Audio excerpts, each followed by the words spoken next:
still the best in the world. I need your help. The plot thickens. The Catledge family are socialized in the south of France. There's a woman who has them believing she's a spirit medium. You are the greatest debunker of fake spiritualists. She won't fool me.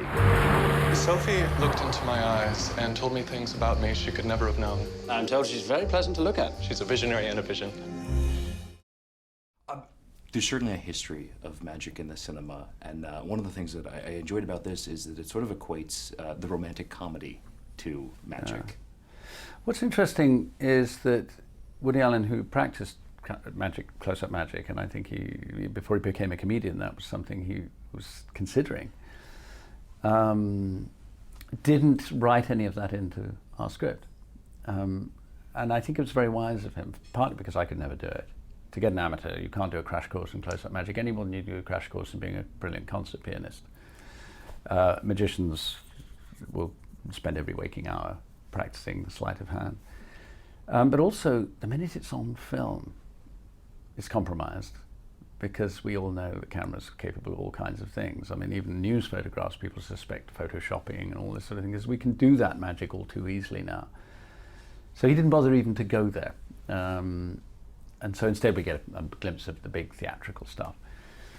But you're right, it's about, you have a bleak worldview and the sense that there's a lack of magic in the world and the need for it and the looking for it, and then finding it, losing it, and then realizing that there are other kinds of magic, which is where we get the romantic element, So when Woody Allen reaches out and says he wants you in a film, it's I'm assuming a very easy yes. Yeah, there's no stuttering or stammering or double thinking about it. You just say, yes, yes, please, how soon? What was your encounter meeting him for the first time? I got the call from the agent that he wanted to meet. I said, what does this mean? Is there any material? Do we know anything? And they were like, no, we don't know anything. And so I got on a bus and I took a bus down to his thing to try to calm myself and to try to arrive late. I arrived late. Fortunately, he arrived later. And he came in and looked me up and down. He gave me the up-down. I felt like a piece of meat. And then he was like, you're in. And he walked out. I mean, there was like maybe 2 sentences exchanged. And then I went outside and cried. And when did you get handed a ukulele? I was told that there was a ukulele. Like, after I got hired, they said, you're going to be playing a ukulele and doing this. So then I went to work on the ukulele, hard. Yes, it took only a few minutes. I was told to go and meet him. He said, how do you do? I want you to be in my next film. And that was that. And I never dreamed it was possible. I never aspired. I always thought it was beyond my agenda to be in a Woody Allen film, even though I've been a huge fan and idolized him for many, many years, 40 years probably. Seen most of his movies, and then to suddenly be in one myself was too good to be true almost. It might be my imagination, but it seems like it's a bit more visually structured than a lot of Woody Allen movies. There's a lot of camera movements and sort of cinematic magic tricks. Well, looking at it, I would agree. I've got nothing to compare it to in terms of my experience of working with him. I don't know how different this was in his process. He used not for the first time this very, very brilliant director of photography, Darius Khondji, and he obviously used him for a reason, and he used the south of France for a reason.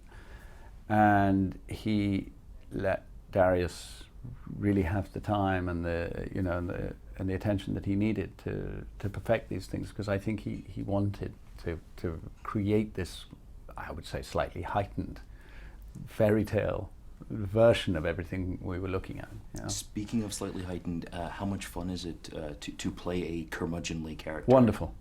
It's the most fun you can have, actually, because being sympathetic always feels like a test, because one's never quite sure what is sympathetic about oneself, and so to have to try for that, I think, always feels a bit of pressure, but there's no pressure in just being dislikable. You just abandon yourself to it, and he has some he has some pretty caustic stuff to say, so I just was able to go with it. It seems like the movie sort of mixes types of magic, and one of those magic is ultimately filmmaking. Yeah. Can you sort of tell me a little about working with Woody Allen? It seems like in some ways the film is structured like a magic trick. Well, I think the narrative actually unfolds like a long magic trick, and you have this wonderful reveal at the end of the magician, of the big trick. But also, the way Woody makes a movie is a big magic trick because there's no rehearsal, there's no like cast table read or things like that. There's not like multiple rewrites and not multiple takes. He just knows how to put all these elements together, and you sort of wander in and you're like, am I the rabbit? Am I the hat? What am I doing here? How is this? And then suddenly you walk away, and less than a year later, oh yeah, he made magic again. You know, it's interesting. A lot of comedians started out as magicians because it's the same kind of thing. You need a punchline. You need a lead up and then a punchline. Like Steve Martin, Woody Allen, Johnny Carson, they were all magicians. Yeah, but it's reality versus romance. It's the logic versus the inexplicable. So yeah, it's a philosophical film as well as being magical. It seems like in some ways Woody Allen is ultimately the magician himself in the end. Yes. The film sort of sets up these narrative tricks that play off for the audience just like magic tricks. Yes, yes. And as he was saying last week, in the 1920s there was a big craze for magic and for psychics and mediums, and there were people like Houdini with a huge following of millions of people. It was something that really caught the imagination of the general public. People were having seances all the time, so he's really caught the zeitgeist of that particular era. You also get to do a performance as Wei Ling Soo. How much fun is it to go back to a 1920s stage magician in full makeup? Well, you know, we shot that stuff on the very last day. Everybody was exhausted, and it went, I think we didn't wrap till 4 a.m. So the sheer exhaustion was, I have to say, a factor. Otherwise, I would have really rather enjoyed the theatricality of this very, very archaic theatrical form, you know, of the exotic magician. But no, it was fun. It was fun, and I was taught a couple of things. I was able to see how somebody gets sawn in half. I hadn't been privileged with that, what the secrets are and the disappearing. And some of it was done almost as per real theatre. It wasn't camera tricks. The disappearing into the sarcophagus and reappearing in the chair was a trick that I did as if it were on stage, pretty much.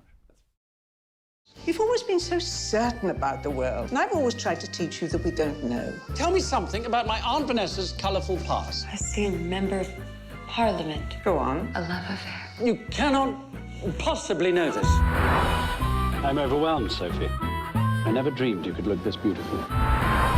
I believe that the dull reality of life is all there is, but you are proof that there's more. More mystery, more magic. You're gonna die! Run! My aunt used to bring me here as a boy. The roof opens up. You can see the universe. It's menacing. You find that menacing? I'd say it was very romantic.